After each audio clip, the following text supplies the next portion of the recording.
ہم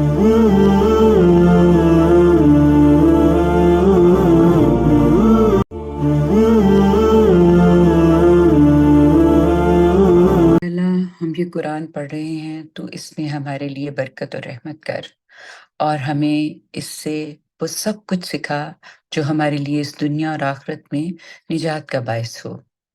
ہم سورۃ بقرہ پڑھ رہے ہیں، اور میں نے آپ کو ہمیشہ یہ کہا ہے کہ جب بھی آپ قرآن کی طرف آتے ہیں تو سب سے پہلے 5 باتیں اپنے دل میں لے آیا کریں کہ میں نے اپنی نیت کو چیک کرنا ہے کہ میں قرآن پاک کے پاس کس لیے آئی ہوں۔ میں نے یہ دیکھنا ہے کہ یہ ایک برتر کلام ہے اور اس کو برتر مان کے میں اس میں سے فائدہ حاصل کرنے کی کوشش کروں گی، اور اس میں جو بات مجھے سمجھ آئے گی اور میرے لیے حکم ہوگا میں اس کے سامنے سرنڈر کروں گی، اور میں اس پہ تدبر کروں گی، غور کروں گی، فکر کروں گی، سوچوں گی، اس کو سمجھنے کے لیے اپنا ٹائم نکالوں گی، اور آخری بات یہ کہ میں اللہ سے دعا کر کے اس کی طرف آؤں گی کہ یا اللہ تو اس میں سے میرے لیے وہ سب خیر اور برکت کے خزانے واہ کر دے جس سے کہ میں اس دنیا اور آخرت میں سرخرو ہو سکوں۔ تو شروع کرتے ہیں۔ تو بات اسی سے شروع ہو رہی ہے کیونکہ بنی اسرائیل جو ہیں وہ اس وقت سامنے موجود ہیں جو ڈائریکٹ ایڈریس ہی ہیں اس کے۔ کہا ہاں جی، بسم اللہ الرحمن الرحیم۔ اے بنی اسرائیل، میری اس نعمت کو یاد کرو جو میں نے تم پر کی تھی، اور اس بات کو کہ میں نے تمہیں دنیا والوں پر فضیلت دی تھی، یعنی تمہیں شہادت کے منصب پہ فائز کیا تھا۔ اتمام حجت ہو رہا ہے نا ان پہ۔ اتمام حجت میں نے آپ کو بتایا، ہمیشہ یاد رکھیں یہ ٹرمز میں بولتی ہوں تو یہ تھوڑی سی آپ اپنے ذہن میں بٹھا لیں۔ یہ اس کا مطلب یہ ہوتا ہے کہ آپ حق کو اس طرح واضح کریں کہ دوسرے کے پاس انکار کی گنجائش نہ رہے۔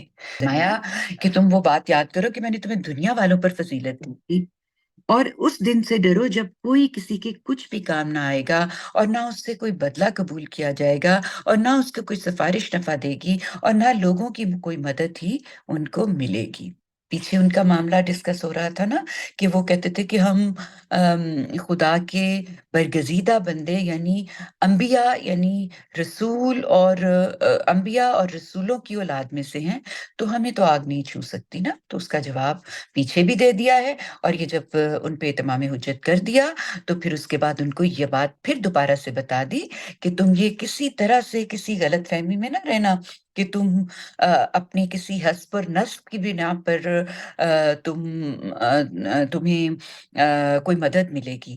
حسب اور نسب کسی کام نہیں آنا، کوئی بدلہ قبول نہیں کیا جائے گا، کوئی سفارش کام نہیں آئے گی، اور کسی کو کوئی مدد نہیں ملے گی۔ اس دن صرف اور صرف کیا چلے گا؟ کرنسی کیا ہے؟ ایمان اور عمل صالح۔ جو بھی ایمان کے ساتھ آئے گا اور نیک اعمال لے کے آئے گا اس کو اس کا بہت اچھا بدلہ ملے گا، اور جو اس طرح کی خرافات میں مبتلا رہا کہ میں تو بڑا برگزیدہ ہوں، پھر اس کا انجام یہ بتا دیا۔ پھر فرمایا اور یاد کرو جب ابراہیم کو اس کے پروردگار نے چند باتوں میں آزمایا سے مراد ہے کہ ان کو کچھ احکامات دیے۔ پے در پے نبی حضرت ابراہیم علیہ السلام کو بہت ساری آزمائشیں جو ہیں وہ پیش آئیں، جس میں سب سے پہلی یہی آزمائش تھی کہ وہ اپنی قوم کے اوپر انذار کر رہے تھے، لیکن قوم ان کو نہیں مان رہی تھی، تو قوم میں سب سے بڑھ کے ان کے والد تھے جو کہ بت پرست ہی نہیں تھے، بت تراش بھی تھے، تو وہ ان سے ان کو علیحدہ ہونا پڑا، ان کو اپنی قوم سے نکل کے جانا پڑا، انہیں ہجرت کرنی پڑی، انہیں اپنے بچے اور بیوی کے ساتھ بیابان اور ایسی وادی میں آباد ہونا پڑا جو ریگستانی علاقہ تھا، جس میں کچھ بھی پیدا نہیں ہوتا تھا۔ تو یہ ساری باتیں اللہ حکم دیتا گیا اور وہ اس کو کرتے چلے گئے۔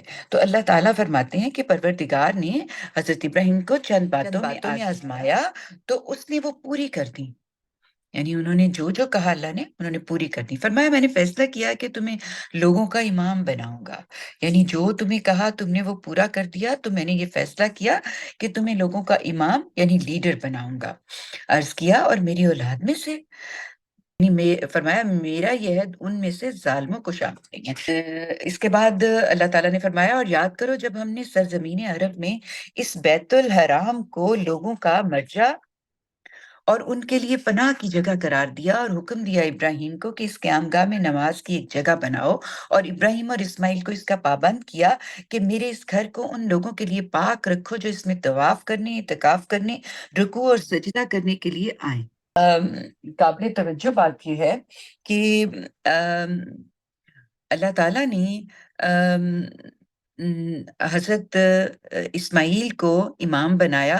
ہاں، اس میں ایک بات یاد رکھیں کہ ان کے اوپر پے در پے اللہ نے جو ڈیمانڈز کی تھیں، یعنی آزمائش کے لیے ان کو جو جو باتیں کہی تھی نا، ان میں ایک بڑی بات تھی جو جو ہم سوچ بھی نہیں سکتے، اور وہ انہوں نے کر کے دکھا دی۔ انہوں نے اپنے بیٹے کی قربانی کرنے کے لیے اللہ تعالیٰ کے ہاں حاضری دے دی، مروا پہ لے کے چلے گئے۔ تو یہ ایک بڑی بات تھی، جس کے بعد پھر ان کو امامت کے منصب پہ اللہ تعالیٰ نے فائز کیا، اور ان کی قربانی کیے بغیر ہی قبول کر لی، اور ان کو کہا کہ میں تمہیں اس دنیا کے کا امام بناؤں گا، لیکن میرا وعدہ ان کے ساتھ نہیں ہے، چاہے وہ تمہاری نسل میں سے ہوں، لیکن اگر وہ ظالم ہوں گے تو میں ان کو نہیں ان کو سرفرازی نہیں دوں گا۔ اس میں کہا کہ میرے اس گھر کو، جس کو بیت اللہ ہم کہتے ہیں، اور جس کی تعمیر اللہ تعالیٰ نے اپنے حکم سے کروائی، کہا کہ اس کو لوگوں کے لیے پاک رکھو، ظاہری طور پہ بھی پاک اور باطنی طور پہ بھی پاک، یعنی بالکل صاف اس کو ہونا چاہیے۔ صفائی نصف ایمان ہے نا، تو ایمان کے طور پہ آپ کو ہر صورت میں اس کو پاک رکھنا ہے، اور پھر اس کے اندر باطنی طور پہ بھی پاکیزگی رکھنی ہے، ہو رہی تھی۔ اور پھر کہا، اور یہ دین ابراہیمی کی قدیم عبادات ہیں جن کو یہاں پہ ذکر کیا جا رہا ہے، اور کہا، اور یاد کرو جب ابراہیم نے دعا کی کہ اے میرے پروردگار، اس شہر کو امن کا شہر بنا دے، اور اس کے لوگوں میں سے جو اللہ اور قیامت کو ماننے والے ہو انہیں پیداوار کی روزی عطا فرمایا۔ اور یاد کرو جب ابراہیم اور اسماعیل میرے اس گھر کی بنیادیں اٹھا رہے تھے، اس وقت ان کے لبوں پر کہ پروردگار تو ہماری طرف سے یہ دعا قبول فرما۔ اللہ تعالیٰ سے جب دعا کی جاتی ہے تو التجا کرتے ہوئے اللہ تعالیٰ کے جو بے شمار ہم نام ہیں جو قرآن میں ہم پڑھتے ہیں، ان کی صفات کے حوالے سے، ان کی صفت کے مطابق ان سے بات کرتے ہیں انبیاء۔ تو یہاں پر پروردگار کہہ کے مخاطب کیا کہ تو ہماری یہ دعا قبول فرما، کون سی؟ کہ یہاں پر روزی پیدا کر، یہاں پر لوگوں کی معیشت کا سامان پیدا کر۔ تو انہوں نے کہا، پروردگار تو ہماری طرف سے یہ دعا قبول فرما، اس میں شبہ نہیں کہ تو ہی سننے والا اور جاننے والا ہے۔ اس کے بعد فرمایا، پروردگار اور ہم دونوں کو تو اپنا فرما بردار بنا۔ فرما بردار یہاں پر نام مسلمین کا آیا ہے، یعنی مسلمان کا مطلب ہوتا ہے فرما بردار، اور ہماری اولاد میں سے بھی اپنے ایک فرما بردار امت اٹھا، یعنی مسلمین کو اٹھا، اور ہم کو ہماری عبادت کے طریقے بتا، یعنی عبادت کے طریقے، اللہ تعالیٰ مختلف رویا ہوتی تھیں، اور وہ فرشتے آتے تھے، ان کے ذریعے اللہ تعالیٰ ان کو بتاتے تھے کہ کس طریقے سے آپ نے عبادت کرنی ہے۔ ان کی یہ ساری باتیں قبول کی، کہا ہم کو ہماری عبادت کے طریقے بتا اور ہماری توبہ قبول فرما، اس میں شبہ نہیں کہ تو بڑا ہی توبہ قبول کرنے والا ہے، اور اپنے بندوں پر رحم فرمانے والا ہے۔ پروردگار یعنی اللہ تعالیٰ نے اپنا انٹروڈکشن بھی یہی رحمان اور رحیم کا کرایا ہے، اور آپ پیچھے دیکھ رہے ہیں پوری آپ نے جو پڑھی ہے ان کے اوپر جو اللہ تعالیٰ نے کی فہرست ان کو بتائی ہے، اس میں ہر دفعہ ایسا ہوتا ہے کہ ہمیں خود غصہ آنے لگ جاتا ہے کہ یہ کیسے لوگ ہیں جو اس طرح کیے چلے جا رہے ہیں، اور خدا پھر ان کو معاف کرتا ہے۔ تو اس سے پتہ چلتا ہے کہ وہ کتنا رحمان اور رحیم ہے۔ کسی وقت بھی آپ انہی میں سے تو ان کے اندر ایک رسول اٹھا جو تیری آیتیں انہیں سنائے اور انہیں قانون اور حکمت سکھائے، اور اس طرح انہیں پاکیزہ بنائے۔ جو یہ دعا ہے یہ حضرت اسماعیل کر رہے ہیں، اور کس کے لیے کر رہے ہیں؟ نبی پاک صلی اللہ علیہ وسلم کے لیے کر رہے ہیں کہ اس میری امت میں سے جو بنی اسماعیل میں سے ہے اس میں سے پیغمبر کو اٹھانا، اور اس کو شریعت بھی دینا، اور اس کو حکمت بھی سکھانا۔ تو بتایا کہ انہیں قانون اور شریعت سکھا اور اس طرح انہیں پاکیزہ بنائے۔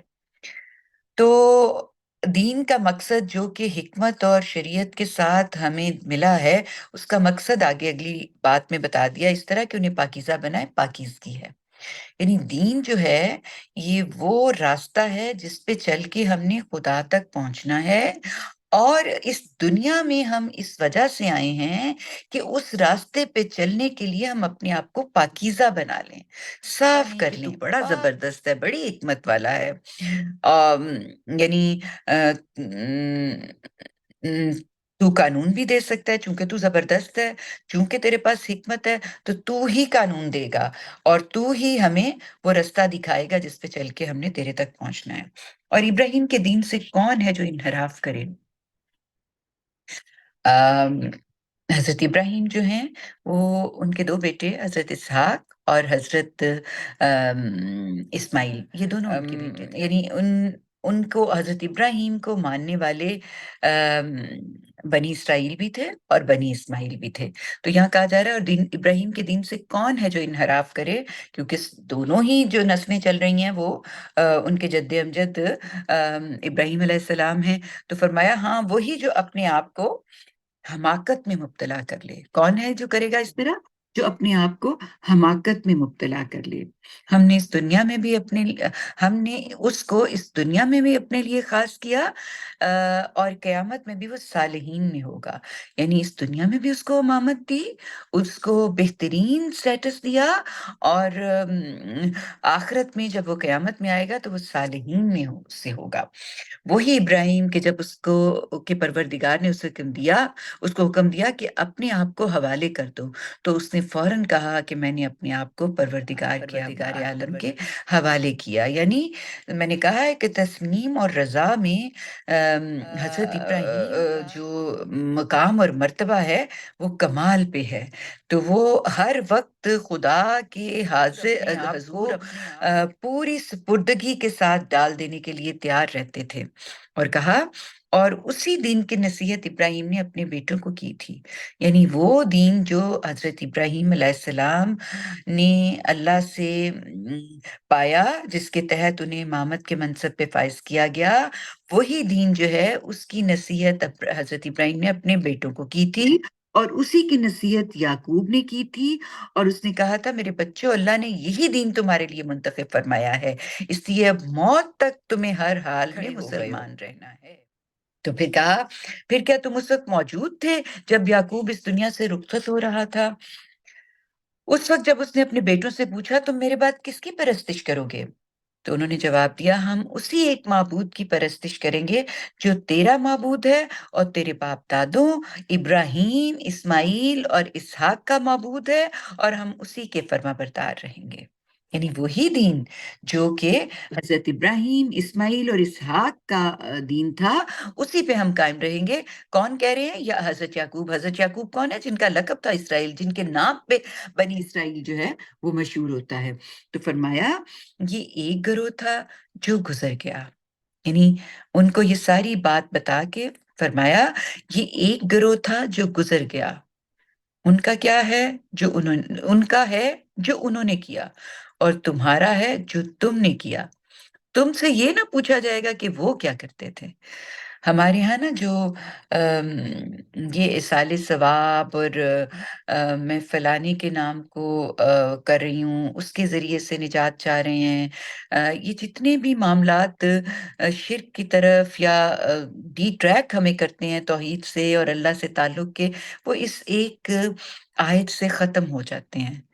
ہم نے جو کرنا ہے وہ ہمیں ملنا ہے، جو پرانے لوگ کر گئے یہ ان کا معاملہ تھا، میری سزا میرے بچوں کو نہیں ملنی، بچوں کی سزا مجھے نہیں ملنی، میرے والدین کے فیصلے مجھے اس پہ کوسچن نہیں کیا جائے گا۔ ہر بندہ اپنے اپنے نامہ اعمال کا جواب دہ ہے، جو کہ اس کے گلے میں ہوگا جس وقت وہ خدا کے حضور حاضر ہوگا۔ تو جو گروہ گزر گیا، جو اس نے کمایا اس کی کمائی اس کے ساتھ، اور جو تم ہو تمہاری کمائی تمہارے ساتھ۔ تو یہ ایک بڑی ہی ان کے بزرگوں کی روایت تو یہ ہے، اور ادھر ان کا اصرار ہے کہ یہودی یا نصرانی بنو گے تو ہدایت پاؤ گے۔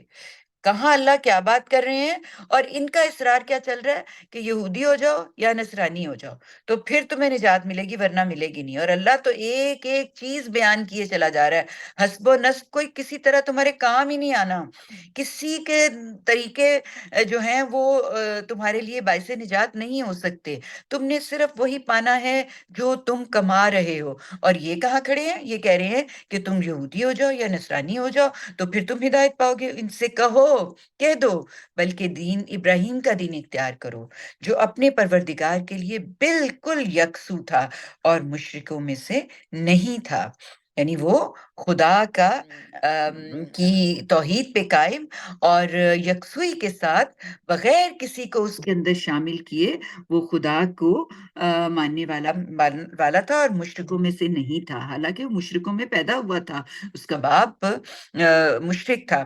تو بتایا کہ ان سے کہہ دو ہم نے اللہ کو مانا اور اس چیز کو مانا ہے جو ہماری طرف نازل کی گئی ہے اور جو ابراہیم، اسماعیل، اسحاق اور یعقوب اور اس کی اولاد کی طرف نازل کی گئی تھی، اور جو موسیٰ اور عیسیٰ اور دوسرے نبیوں کو ان کے پروردگار کی طرف سے دی گئی تھی، ہم ان میں کوئی فرق نہیں رکھتے۔ ہمارے لیے تورات، انجیل، زبور جو آسمانی صحیفے ہیں وہ قابل احترام ہیں، کب تک؟ جب تک اس میں تحریف نہیں ہوتی۔ جب اس میں تحریف کی جاتی ہے، جب اس میں تبدیلی کی جاتی ہے تو پھر وہ قابل اعتبار نہیں بردار ہیں۔ پھر اگر وہ اس طرح مانیں جس طرح تم نے مانا ہے تو راہ یاب ہوئے، اور اگر منہ پھیر لیں تو وہی ضد پر ہیں۔ یعنی نبی پاک صلی اللہ علیہ وسلم جس طرح سے ہدایت پیش کر رہے ہیں، جیسے وہی پیش کر رہے ہیں، اس کو اگر وہ مانتے ہیں تو پھر وہ رایاب ہو گئے، وہ کامیاب ہو گئے، اور اگر وہ منہ پھیر لیتے ہیں تو ظاہر ہے کہ وہ ضد پہ اڑے ہوئے ہیں، استکبار کر رہے ہیں، تکبر کر رہے ہیں، خدا کے ساتھ نافرمانی کے رویے پہ ہیں۔ سو ان کے مقابلے میں اللہ تمہارے لیے کافی ہے، بے فکر رہو۔ جو خدا کے ساتھ اکڑ جاتا ہے، خدا کے سامنے جو خدا نے آپ کو حکم دیا ہے اس کو ماننے سے انکار کرتا ہے تو پھر وہ اللہ اس کے لیے کافی ہے۔ اللہ کہتا ہے پھر بے فکر ہو جاؤ، میں اس کو خود ہی ڈیل کر لوں گا، اور وہ سننے والا ہے اور ہر چیز سے واقف ہے۔ ساتھ ہی یہ جب آیات میں کوئی حکم بیان ہوتا ہے، کوئی سزا بیان ہوتی ہے، کوئی بڑی بات بیان ہوتی ہے جو پریڈکٹیو ہوتی ہے آگے کے لیے، اس کے بعد اللہ تعالیٰ کی وہ صفات بیان کی جاتی ہیں جو اس کے ساتھ ریلیٹ ہوتا بھی ہے۔ ان سے کہہ دو تم اللہ کا یہ رنگ اختیار کرو، یعنی اللہ کا رنگ کیا کہ بغیر کسی قسم کے تعصب کے جو اللہ کے نبی اور رسول ہیں ان سب پہ ایمان لے آؤ۔ یہ نہ کرو کہ میں اس کا یہ رنگ اختیار کرو اور اللہ کے رنگ سے کس کا رنگ بہتر ہے، اور کہہ دو ہم تو ہر حال میں اسی کی عبادت کرتے ہیں۔ کہہ دو کیا تم اللہ کے بارے میں ہم سے جھگڑتے ہو؟ یعنی تم اللہ نے جو بات کہہ دی ہے تم اس کے حوالے سے عجیب بات کر رہے ہو کہ ہم مانیں گے ان کو جو صابی ہیں، جو یہودی ہیں یا نصرانی ہیں، یا ہم اعلیٰ نسل کے ہیں، ہماری بات چلے گی، یا ہم اپنے آپ کو ایلیویٹڈ خود سے ہی بنا لیتے ہیں، کسی پیغمبر کو ہم مانیں گے، کسی پیغمبر کو ہم نہیں مانیں گے۔ یہ بات تم کر رہے ہو، کہہ دو کہ تم اللہ کے بارے میں ہم سے جھگڑتے ہو، درا حالانکہ وہی ہمارا بھی پروردگار ہے اور تمہارا بھی، اور اگر یہ نہیں تو پھر ہمارے لیے ہمارا عمل ہے اور تمہارے لیے تمہارا، اور ہم تو خالص اسی کے ہیں۔ یعنی اگر تم یہ کہتے ہو کہ نہیں ہم ٹھیک ہیں، یا یہودی ہو یا نصرانی ہو، تم ہمارے انبیاء پہ یقین کرو، ایمان لے آؤ، ہم چونکہ معتبر ہیں، پرانے وقتوں سے ہمارے اوپر پے در پے انبیاء آتے رہے تو ہماری بات چلے گی۔ تو کہا کہ اگر تم یہی سمجھتے ہو، یہ بات آ جانے کے باوجود جو کہ اللہ کا رسول تمہارے درمیان اب موجود ہے اور وہ تمہیں دکھا رہا ہے وحی کی صورت میں، پھر بھی تم اس پہ ہو تو پھر ٹھیک ہے، تم اپنا عمل کیے چلے جاؤ اور ہمارا عمل ہمارے لیے، اور ہم نے تو اپنے تمام اعمال کو اسی کے ساتھ جوڑ کے رکھا ہوا ہے۔ کیا تم کہتے ہو کہ ابراہیم، اسماعیل، اسحاق، یعقوب اور ان کی اولاد کے لوگ یہودی یا نصرانی تھے؟ ان سے پوچھو تم زیادہ جانتے ہو یا اللہ؟ یہ ان کی سرزنش ہو رہی ہے، ان کو جیسے بچہ یا بڑا لڑکا، اولاد یا بیٹی بیٹا جب مسلسل غلط کام کرتے چلے جائیں تو اس کو سرزنش کرتے ہوئے اس کو یہ کہا جاتا ہے کہ تمہیں زیادہ پتہ ہے یا مجھے؟